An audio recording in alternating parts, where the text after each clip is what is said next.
Halo semua, Sampurasun.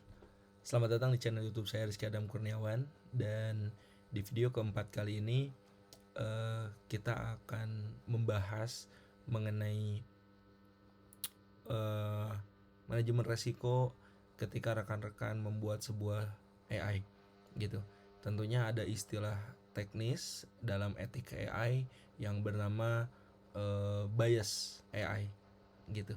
Itulah yang akan dibahas di video kali ini ya, setelah di video-video sebelumnya sudah membahas mengenai teknikal bagaimana membuat AI secara spek gitu ya. Nah, maka di video kali ini kita akan bahas etika AI-nya gitu ya. Baik, kita langsung mulai saja gitu ya. Pembahasannya dengan sebuah standar yang menjadi acuan pembahasan kali ini, yaitu National Institute of Standards and Technology dari US Department of Commerce, di mana NIST trustworthy sangat dipegang di sini standarisasinya, serta Responsible AI Resource Centers itu diimplementasikan juga di berbagai produk yang ada di US. Tentunya masih banyak referensi yang lain gitu dalam standar mitigasi resiko gitu atau manajemen resiko gitu ya di dalam AI. Namun yang akan kita bahas spesifik adalah referensi dari NIST yang kemudian dikombin dengan siklus hidup dari AI-nya. Oke, kita mulai aja. Tentunya ketika rekan-rekan membangun sebuah AI, setidaknya ada 4 resiko ya yang akan rekan-rekan dapatkan gitu ya. Resiko data, keamanan privasi, integritas, bias datanya, serta keserangan cyber akan sangat terasa muncul. Resiko model dari adversarialnya, injection from itu harus betul-betul secure, serangan dari rantai pasok, kemudian manipulasi dari interpretasi model yang bisa dimanipulasi oleh sistem AI-nya. Kemudian resiko dari operasional ini adalah penyimpangan model, masalah yang berkelanjutan gitu ya, dan integrasi antar infrastruktur AI gitu ya. Infrastruktur IT dari AI-nya itu betul-betul jadi concern di sini. Dan yang terakhir adalah resiko etika dan hukum. Kurangnya transparansi, kegagalannya mematuhi aturan regulasi yang relate gitu ya, ada dilema etika, bias algoritma. Nah, ini sangat dibahas sekali di sini. Nah, maka kemudian bagaimana sih solusinya standar yang ada di dunia gitu ya untuk bisa nge-solve masalah-masalah resiko tersebut. Nah, maka muncullah sebuah framework yang bernama NIST AI Risk Management Framework. Ini adalah lembaga federal AS yang mengembangkan teknologi, metrik dan standar yang betul-betul merupakan framework open source ya, yang dirancang untuk ngebantu organisasi dalam melakukan resiko AI secara efektif. Setidaknya kerangka ini dikembangkan melalui kolaborasi lebih dari 240 entitas di sektor publik, swasta, akademisi, dan betul-betul menjadikannya sumber daya konsensus yang komprehensif ya untuk melakukan manajemen resiko AI-nya. Goalnya apa sih dari RIS NIST AI Risk Management Framework ini? Itu untuk mempromosikan pengembangan dan penggunaan AI yang bertanggung jawab dan trustworthy atau dapat dipercaya, sehingga bisa menjaga hak-hak dan tidak spesifik mencederai gitu ya hal-hal yang betul-betul sensitif yang terjadi di pengguna gitu ya atau di masyarakat secara umum. Kemudian ada adaptabilitas gitu ya. Ini dirancang agar bisa beradaptasi dengan landscape AI yang terus berkembang dan dapat integrasikan dengan kerangka kerja keamanan yang lainnya. Setidaknya kalau dari struktur terdiri dari part 1 nih ada informasi dasar, dan part 2 ada core serta profilnya yang secara struktur ini bisa diimplementasikan, dan secara pendekatan itu betul-betul melakukan pendekatan dengan hak gitu ya, bukan hanya sekedar aksi tapi membantu mengidentifikasi dan mengurangi dari resiko AI-nya. Nah, maka setidaknya secara siklus ada 4 core gitu ya, fungsi utama yang saling terkait dan bekerja sama satu sama lain untuk mengelola resiko AI secara komprehensif gitu ya. Nah, yang pertama adalah govern, yang paling tengah. Kalau di sini a culture of risk management is cultivated and present. Di mana di bagian govern ini AI RMF berusaha menciptakan budaya organisasi untuk manajemen risiko AI ya. Fungsi lintas sektoralnya betul-betul mendasari atau melibatkan proses organisasi, accountability, dan budaya sadar risiko di govern ini. Yang kedua adalah map gitu. Ngebingkai resiko AI-nya ke dalam konteks bisnis gitu ya. Maka AI-nya butuh konteks bisnis dulu agar bisa dikategorisasi, dibandingkan cost and benefit-nya, serta dipertimbangkan dampaknya terhadap individu ataupun kelompoknya. Maps gitu. Yang ketiga adalah measure, diukur, dianalisis, dinilai, dipantau resikonya menggunakan metode kualitatif dan kuantitatif yang bisa mencakup identifikasi metrik yang tepat dan evaluasi karakteristik yang sesuai dengan undang-undang yang berlaku serta trustworthy juga. Dan yang terakhir adalah manage. Risks are prioritized and act upon based on a projected impact gitu. Dimana rekan-rekan bisa mengalokasikan sumber daya untuk resikonya bisa dipetakan, diprioritaskan, bisa disusun strategi mitigasinya, serta didokumentasikan penanganan resikonya. Sehingga 7 karakteristik AI yang trustworthy yang udah kita bahas di video pertama itu betul-betul bisa terjadi gitu ya, secara utuh gitu ya. Nah, maka agar rekan-rekan bisa coba mengimplementasikan NIST dan AI RMF ini dengan baik gitu ya. Tentunya ini butuh keterlibatan lintas fungsi gitu untuk melibatkan tim IT, tim legal, tim security, dan developer AI-nya gitu untuk bisa mengeksekut si NIST RMF ini gitu. Kemudian selanjutnya adalah kita harus nge-build pelatihan atau kesadaran nih untuk bisa ngebangun budaya sadar resiko keamanan AI-nya gitu. Sehingga kita bisa memanfaatkan RMF ini dan playbooknya di platform kita secara otomatis gitu ya. Dan yang terakhir harapannya bisa diintegrasikan nih NIST AI RMF ini dengan menyelaraskan ke kerangka yang lain seperti NIST CSF, ISO 27001 dan GDPR kayak gitu. Nah, kurang lebih seperti itu ya. Kalau misalkan kita coba detailkan lagi di referensi NIST yang udah ada, nah setidaknya ini adalah RMF playbooknya ya, ada sekitar 147 halaman. Rekan-rekan bisa coba mempelajari dari sini secara instrumen lebih detailnya gitu. Kemudian di sini juga ada RMF gitu dari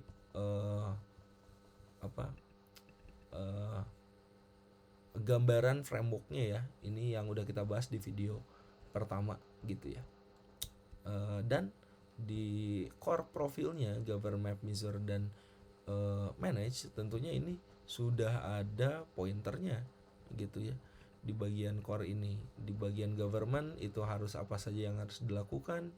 Ini di sini terdiri dari kategori serta subkategori yang harus coba diimplementasikan, bukan hanya secara regulasi tapi implementasi teknikal juga harus coba dieksekusi gitu ya. Setidaknya framework ini yang bisa diadopsi untuk coba mengembangkan surat edaran yang dimiliki oleh Kemenkominfo saat ini gitu. Harapannya bisa merujuk juga pada referensi yang ada di sini.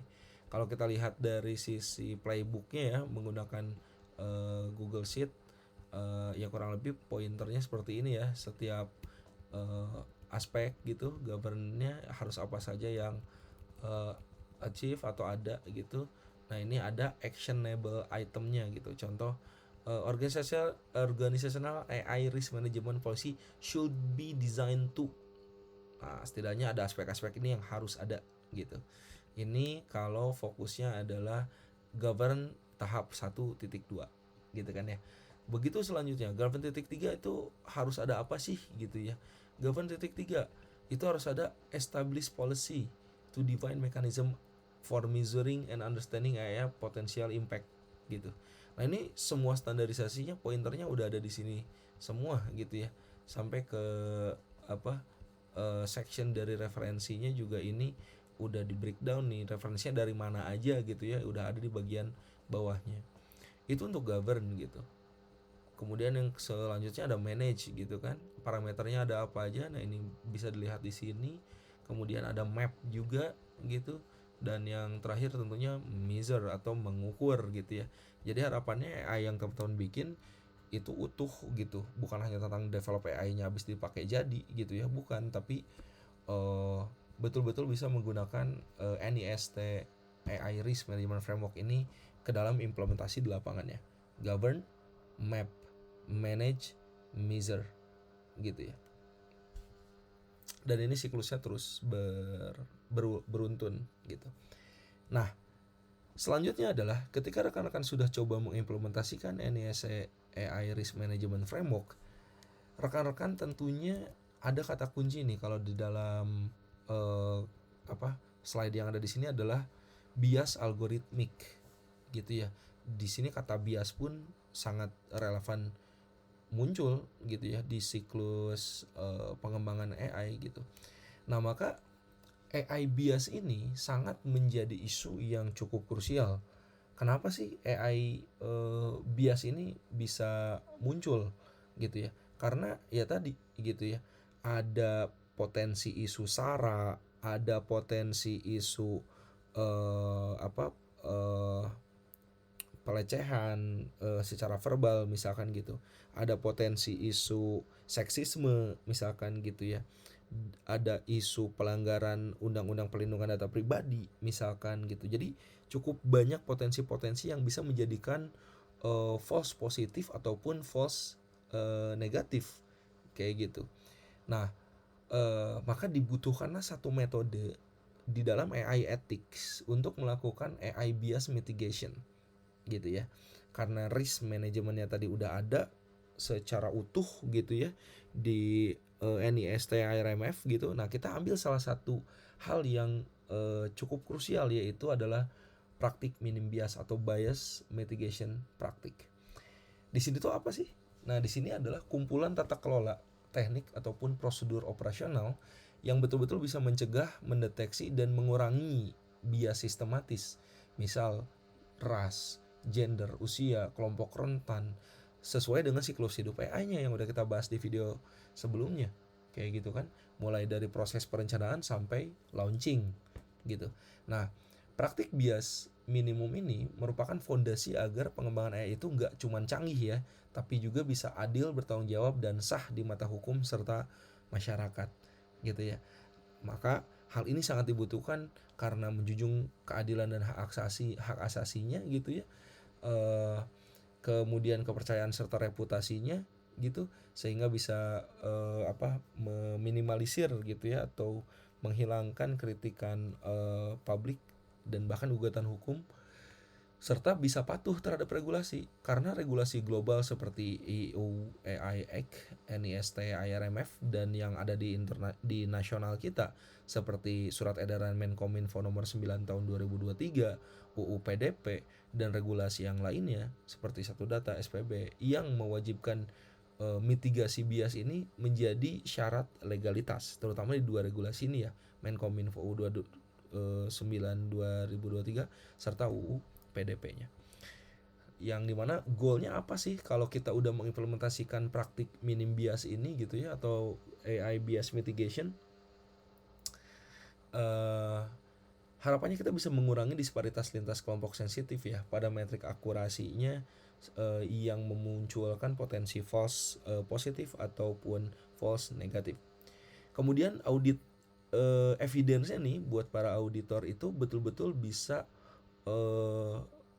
real dan tidak hanya formalitas gitu. Karena harapannya peningkatan kepercayaan publiknya betul-betul bisa terjaga gitu ketika evidennya juga valid.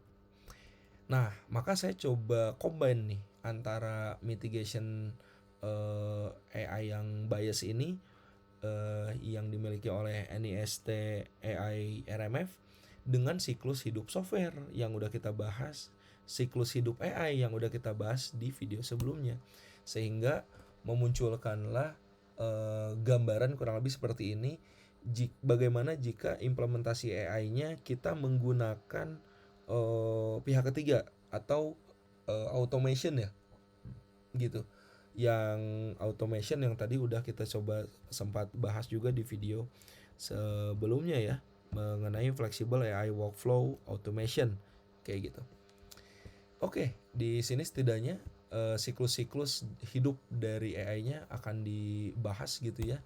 Dan parameternya adalah kurang lebih harapannya seperti ini gitu untuk bisa melakukan AI bias mitigation practice. Oke, dengan studi kasus orkestrasi N8N di mana menggunakan agent RAG dan web search, misal pakai Gemini di Vertex AI ataupun layanan GCP yang lain gitu ya. Ini untuk studi kasus aja gitu ya, contoh gitu. Serta bikin agent lagi baru mengenai database lokal, maka setidaknya hal inilah yang harapannya bisa diimplementasi gitu ke dalam N8N evaluation, ke Vertex AI Fairness Indicator atau model monitoring, serta Gemini 2.5 Pro yang saat ini memang lagi happening untuk digunakan gitu ya di generative AI. Baik, kita akan bahas satu persatu ya rekan-rekan. Dari siklus hidup AI yang udah kita bahas di awal, kita petakan ke dalam NIST AI RMF. Yang pertama adalah govern gitu ya. Di area tata kelola, setidaknya kita bisa menetapkan responsibility, ambang resiko bias, serta privasinya tuh sejak awal. Nah ini paling penting, paling awal gitu ya. Jadi kalau kita sederhanakan gitu, gambar framework yang tadi udah dibahas di Google Sheet gitu ya, itu sesederhana seperti ini. Nah sebetulnya praktikalnya seperti apa sih? Nah harapannya itu bisa ngebentuk Fairness and Privacy Review Board dan bisa menetapkan threshold SPD or EOD kurang dari 5%. Nah, kalau ini secara implementasi dieksekusi, maka kepatuhan terhadap UU PDP-nya UU 27 tahun 2022 itu bisa ditunjukkan untuk pasal 46 sampai 47 dan bisa melakukan DPIA untuk use case yang beresiko tinggi di pasal 34. Nah, implementasinya adalah teman-teman bisa bikin workflow project di N8N dengan mengimplementasikan namanya node approval gitu. Di dalamnya ada fairness lead plus DPO-nya gitu. Kemudian yang kedua adalah DPIA-nya harapannya bisa otomatis tersimpan di versi yang ada di cloud storage-nya gitu. Jadi betul-betul real gitu ya, praktik bias mitigation-nya itu real ada di tools-nya juga gitu. Jadi bukan hanya dokumen-dokumen tata kelola gitu ya, tapi betul-betul ada thresholdnya juga yang coba dicek gitu ya. Kemudian yang kedua adalah map. Disinilah fase data collection and lineage dilakukan, dimana goalnya adalah gimana caranya data yang dimasukkan tuh representatif, minim proxy sensitif, dan seluruh prosesnya itu sah secara hukum ya gitu kan ya. Nah maka parameter praktik bias mitigation-nya adalah harapannya hitung distribusi atribut secara sensitifnya, di mana tandai ketimpangannya harus bisa kurang dari 5% gitu. Nah implementasi ini di UU PDP itu sangat bisa masuk di pasal 20 sampai 23 di mana ada prinsip purpose limitation dan data minimization. Valid consent ataupun dasar hukumnya juga harapannya sudah masuk sah gitu. Contoh implementasikannya adalah dengan Cloud DLP ya, itu dicatat di dalam data katalognya ataupun di BigQuery-nya. Mapnya udah nih, ngasih boundary ke bisnis, data-datanya nih udah gitu. Nah selanjutnya adalah diukur, si modelnya diukur, RAG buildernya serta dievaluasi juga agar bisa menghasilkan model ataupun RAG index yang akurat dan adil ya, serta bisa menguji ketahanan terhadap biasnya. Kayak gimana sih implementasi secara prakteknya gitu ya? Harapannya bisa melakukan rewigging gitu, ataupun adversarial debiasing. Bisa juga melakukan stress test dengan 100 lebih skenario yang bentuknya rasis ataupun seksisme gitu. Nah itu bisa dimasukkan juga. Di sini secara UU PDP kita akan langsung comply terhadap larangan pemrosesan data sensitif tanpa persetujuan eksplisit di pasal 28. Nah, ini sangat penting ya, tanpa persetujuan eksplisit nggak boleh ngolah data sensitif gitu. Kemudian hindari menaruh data PDP yang sensitif dalam embedding public gitu. Secara implementasi, teman-teman bisa pakai Node Python untuk mengevaluasi SPD atau EOD-nya, kemudian bisa melakukan batch prom test serta melakukan log eksperimen ke Vertex AI eksperimen. Dan yang keempat, masih ada dalam ruang lingkup 4 hal di NIST AI Framework, itu adalah manage bagaimana AI-nya teman-teman dideploy dan dimonitor, bisa mendeteksi drift dari biasnya serta insiden privacy secara real time serta merespons secara cepat. Implementasi teknisnya, Vertex AI model monitoring plus fairness indicator per slice. Harapannya bisa rollback otomatis jika terjadi bias lebih dari 5%. Kepatuhan terhadap UPDP-nya itu adalah pelaporan insiden yang harapannya kebocorannya hanya bisa kurang dari sama dengan 72 jam. Itu batasnya gitu ya. Di dalam pasal 55 dan ada hak akses untuk melakukan koreksi subjek data sesuai pasal 40 sampai 43. Implementasinya seperti apa? Secara teknikal di N8N itu dengan menggunakan pub or sub trigger, di mana N8N kemudian bisa dikirimkan ke Slack, dimasukkan ke GitHub issue, serta mungkin saja bisa menggunakan Cloud Function Kill Switch. Jadi betul-betul deploy dan monitornya terhubung dengan task management. Nah menariknya ada siklus hidup yang lain yang kemudian masuk, yaitu improve serta transparansi. Improve adalah fungsi untuk memperbaiki model serta dataset yang berkelanjutan gitu ya, sambil mengelola siklus retensi dari datanya. Praktek dari bias mitigationnya adalah menanamkan log harmful output dan konteks demografinya gitu, serta nightly retain jika drift. Praktik kepatuhan terhadap UPDP-nya itu adalah retensi dan pemusnahan data gitu ya, sesuai TTL pasal 37. Kemudian ada cross border transfer yang betul-betul ngikutin pasal 56 sampai 57. Implementasinya menggunakan webhook feedback, BigQuery, Vertex, pipeline retain and extend job ataupun crypto share gitu saat si TTL-nya sudah tercapai. Dan yang paling terakhir adalah transparansi ya gitu, di mana betul-betul memberikan pengguna atau warga itu otoritas visibilitas secara penuh gitu ya terkait dengan resiko dari sistemnya.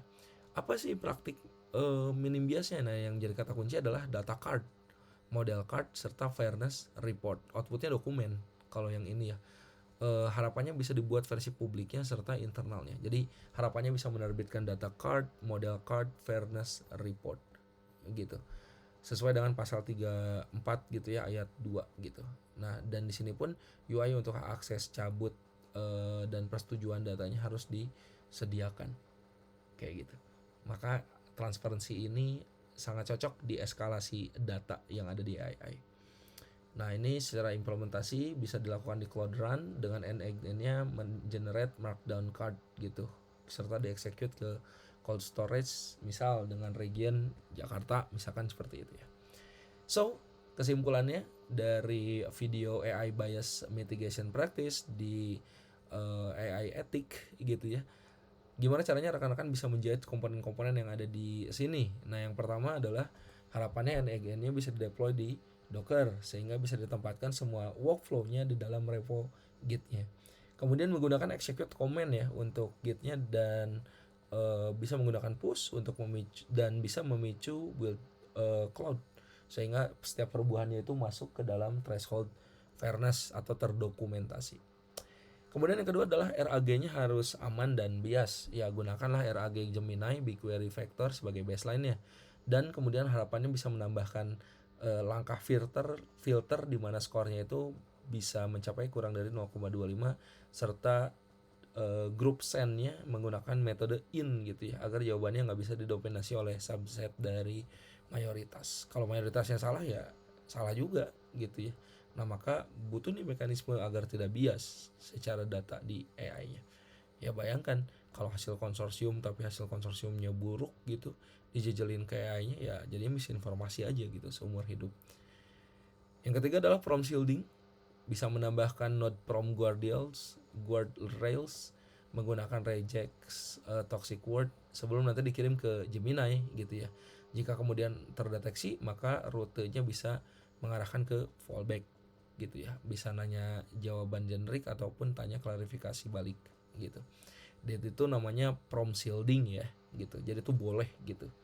Yang terakhir adalah audit ready artifact gitu ya. Harapannya NIGN bisa mengenerate fairness report gitu plus data model cardnya, kemudian di commit ke repo, di render secara statis via Cloudrun, serta bisa disertakan nanti untuk rekan-rekan di Kominfo disertakan menjadi alat bukti ketika registrasi PSE gitu ya.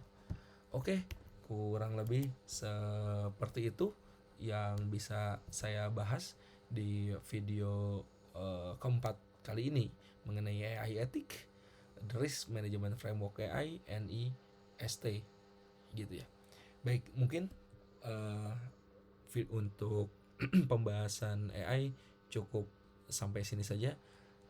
Saya tutup dengan alhamdulillahirobbilalamin. Kita nantikan video-video pembahasan mengenai AI selanjutnya di channel YouTube saya. Minimal ini bermanfaat buat saya pribadi agar bisa mengingat kembali apa yang menjadi goal dari pengembangan AI yang saat ini tengah dikerjakan dan harus dilakukan gitu ya, sesuai dengan best practice yang udah firm di dunia, sudah dikonsorsiumkan di dunia. Itu saja yang bisa saya sampaikan di video kali ini. Saya izin tutup dengan alhamdulillahirobbilalamin. Mangga hatur nuhun.